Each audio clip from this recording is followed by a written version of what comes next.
The connection between travel and falling in love is often attributed to a combination of psychological, physiological, and environmental factors that make people more open to new experiences and relationships while traveling.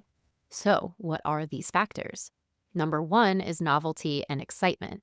You would have heard me talk about this so many times on the podcast, and a lot of other guests that have been on the podcast have talked about the importance for our brain health and mental health for novelty and new exciting experiences. And psychologists have long found that novel and exciting experiences increase emotional arousal, which can strengthen the bond between people.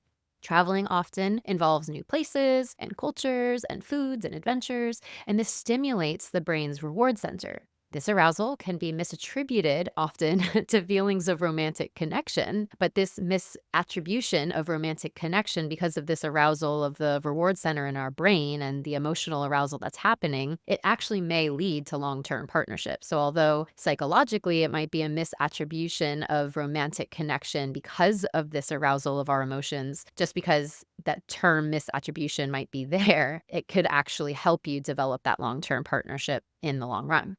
And this research is backed by a classic study by Dutton and Aaron in 1974 that showed when people experience high levels of physical arousal, like crossing a shaky bridge or bungee jumping in New Zealand or rushing to catch a train in Europe, they are more likely to feel romantic attraction.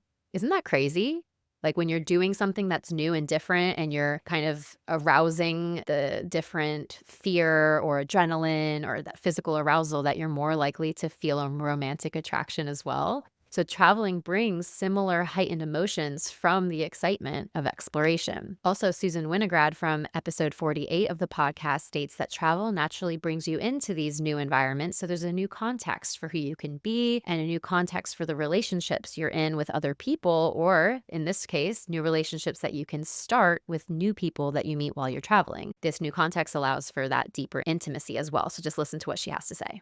We need to not only create those social interactions and that person to person interactions, but doing new, novel things, new experiences that you've never done before is not only so important for your mental health, it's important for your brain health. It is just so important in nervous system regulation. I would say even mood regulation.